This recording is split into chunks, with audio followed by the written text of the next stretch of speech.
نحمدہ و نصلی علی رسولہ الکریم، اما بعد فاعوذ باللہ من الشیطان الرجیم، بسم اللہ الرحمن الرحیم۔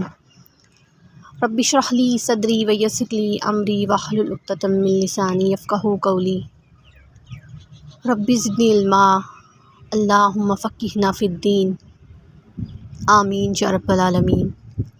السلام علیکم ورحمۃ اللہ وبرکاتہ۔ امید ہے کہ آپ سب انشاءاللہ تعالیٰ صحت، ایمان اور تقویٰ کی بہترین حالتوں میں ہوں گی۔ اللہ سبحانہ وتعالیٰ ہم سب سے راضی ہو، ہم سب کو دین کی سمجھ عطا فرمائے اور ہم سب سے دین کا زیادہ سے زیادہ کام لے، آمین یا رب العالمین۔ آج ہمارے اس کورس کا پہلا دن ہے۔ انشاءاللہ العزیز جب یہ کورس اختتام کو پہنچے گا تو مجھے امید ہے کہ جس نیت سے ہم اس کو جوائن کر رہے ہیں، یعنی نیت یہ ہے کہ ہم نے اللہ سبحانہ وتعالیٰ کو راضی کرنا ہے، اس کے ساتھ اپنا تعلق جو ہے اس کو مضبوط کرنا ہے، تو مجھے امید ہے کہ اختتام تک ہم اپنا مقصد پورا کر پائیں گے انشاءاللہ۔ آپ نیت کر لیں آج سے ہی کہ آپ نے اللہ سبحانہ وتعالیٰ کے لیے خود کو بدلنا ہے۔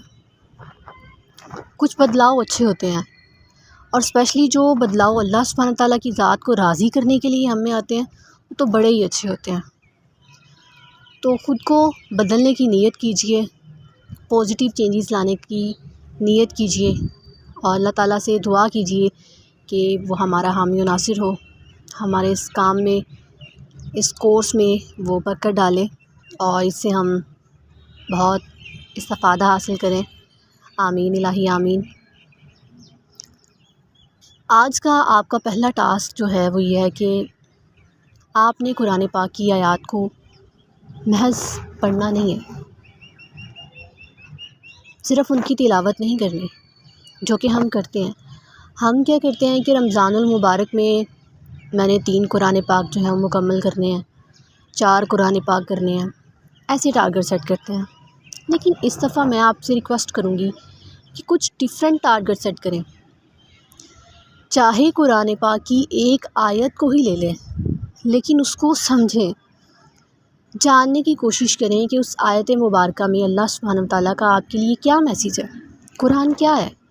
قرآن اللہ سبحانہ وتعالیٰ کے میسیجز سے بھری ہوئی کتاب ہے۔ اس کتاب میں اللہ سبحانہ وتعالیٰ ہم سے کہنا کیا چاہ رہا ہے ہمیں تو یہ پتہ ہی نہیں ہے۔ پتہ نہ ہونے کی وجہ یہ ہے کہ قرآن جو ہے وہ عربی میں ہے اور عربی ہماری زبان نہیں ہے۔ ٹھیک ہے، مان لیا کہ عربی نہیں آتی، لیکن اب تو ریسورسز اتنے زیادہ ہیں کہ انسان اردو میں، انگلش میں، جس کی جو بھی زبان ہے اس میں قرآن کو اسٹڈی کر سکتا ہے۔ ترجمے جو ہیں وہ اویلیبل ہیں، تو آپ کی جو بھی زبان ہے اس زبان میں قرآن پاک کو اپنے موبائل میں انسٹال کر لیں۔ اسپیشلی جو لیکچر سن رہے ہوں گے ان کو اردو زبان اچھے سے سمجھ میں آتی ہوگی، تو وہ جو ہے وہ کوئی بھی ایپ ایسی انسٹال کریں اپنے موبائل میں۔ اگر وہ بائی نہیں کر سکتے قرآن پاک ترجمے والا تو موبائل میں انسٹال کریں۔ جو پیکج نہیں لگوا سکتا قرآن پاک کو انسٹال کرنے کے لیے، وہ میرے پاس ہے، میں لگوا دوں گی انشاءاللہ العزیز۔ آپ اس کو انسٹال کریں اور ہر آیت جو بھی آپ پڑھیں، دن میں آپ 1 آیت پڑھتی ہیں، 2 آیتیں پڑھتی ہیں، 3 پڑھتی ہیں، جتنا بھی آپ قرآن پاک پڑھتی ہیں، جتنے کی بھی آپ تلاوت کرتی ہیں، کوشش کریں کہ اتنے میں سے جو پیغام آپ تک اللہ تعالیٰ پہنچانا چاہ رہے ہیں نا، وہ پیغام جو ہے اس کو پک کریں۔ جو بات اللہ تعالیٰ آپ سے کہنا چاہ رہے ہیں اس بات کو ہم سمجھ سکیں۔ ایک پہلی آیت قرآن کی پڑھتے ہیں آپ، الحمدللہ رب العالمین، تو جانیں نا اس کا مطلب کیا ہے، پتہ ہونا چاہیے کہ میں جو پڑھنے جا رہی ہوں اس کا مطلب کیا ہے، اس میں اللہ کہنا کیا چاہتے ہیں۔ تو جب ہم اللہ تعالیٰ کو جانیں گے تبھی تو ہم اس تک پہنچ پائیں گے، کیونکہ کسی کو بھی جاننا ہو تو سب سے پہلے اس کے بارے میں پڑھا جاتا ہے، اس کے بارے میں کہیں نہ کہیں سے ریسرچ کر کے جاننے کی کوشش کی جاتی ہے، تبھی ایک بندے کے ساتھ، ایک انسان کی اگر میں مثال دوں، اگر ایک انسان کے ساتھ ہم نے اپنا تعلق جو ہے اس کو بہتر کرنا ہے تو اس کے لیے کیا ضروری ہے کہ ہمیں اس انسان کے بارے میں پتہ ہو۔ تو قرآن ایسی کتاب ہے نا جو بتاتی ہے ہمیں اللہ تعالیٰ کے بارے میں، ٹھیک ہے۔ تو کوشش کیجئے کہ قرآن پاک کو سمجھ کے پڑھنے کی عادت آپ اپنا لیں۔ اس رمضان میں پہلا آپ کا ٹاسک یہی ہے، اور آپ نے ان 30 دنوں میں کوشش کرنی ہے کہ جتنی بھی آیات آپ پڑھیں، زیادہ نہ پڑھیں، زیادہ کی سمجھ نہیں آتی زیادہ نہ پڑھیں، مگر جتنا پڑھتی ہیں اتنا سمجھ کے پڑھیں۔ یہ جو پہلے آپ طریقہ کار اپناتی ہیں کہ اتنے قرآن پاک مکمل کرنے ہیں، اس کو سائڈ پہ کر دیں۔ قرآن محض ثواب کے لیے تو نہیں پڑھنا نا، قرآن پاک تو ہدایت کے لیے تھا۔ تو قرآن پاک سے ہدایت وہی انسان حاصل کر سکتا ہے جس کو پتہ ہو کہ جو پڑھ رہا ہے اس کا مقصد کیا ہے، اس کا مطلب کیا ہے۔ جب مطلب ہی نہیں پتہ تو پھر ہدایت کیسے ملے گی؟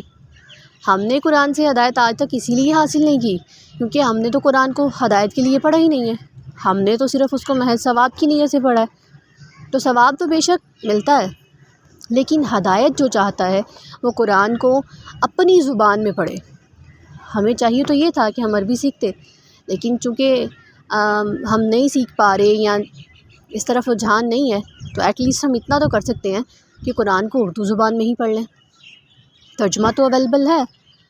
تو آپ نے یہ کام کرنا ہے، اور یہ کام ابھی ہی نہیں، رمضان المبارک میں ہی نہیں بلکہ عام روٹین میں بھی اپنی عادت بنا لیں کہ ہم نے جاننا ہے اللہ تعالیٰ کی کتاب میں ہے کیا، وہ ہم سے کہنا کیا چاہتا ہے۔ کسی ان نون نمبر سے ہمیں میسیج آتا ہے تو ہم فوراً سے سین کرتے ہیں، دیکھتے ہیں بھئی یہ بندہ کیا کہہ رہا ہے، ٹھیک ہے۔ تو یہ تو اللہ تعالیٰ کی میسیجز ہیں، قرآن میں اللہ سبحانہ و تعالیٰ کی میسیجز ہیں، تو پھر ہم کیسے اتنی لاغوری کر سکتے ہیں کہ ہم اللہ سبحانہ و تعالیٰ کی میسیجز کو اگنور کر دیتے ہیں یا محض صرف ثواب کی نیت سے پڑھ لیتے ہیں؟ یہ تو زیادتی ہے نا۔ تو چلیں آج کے لیے اتنا ہی ہے۔ مجھے امید ہے کہ آپ کو یہ بات بڑی اچھے سے سمجھ آ گئی ہوگی اور آپ انشاءاللہ اس چیز پہ عمل کرنے کی بھی پوری کوشش کریں گی۔ اپنی دعاؤں میں یاد رکھیے گا۔ السلام علیکم ورحمۃ اللہ وبرکاتہ۔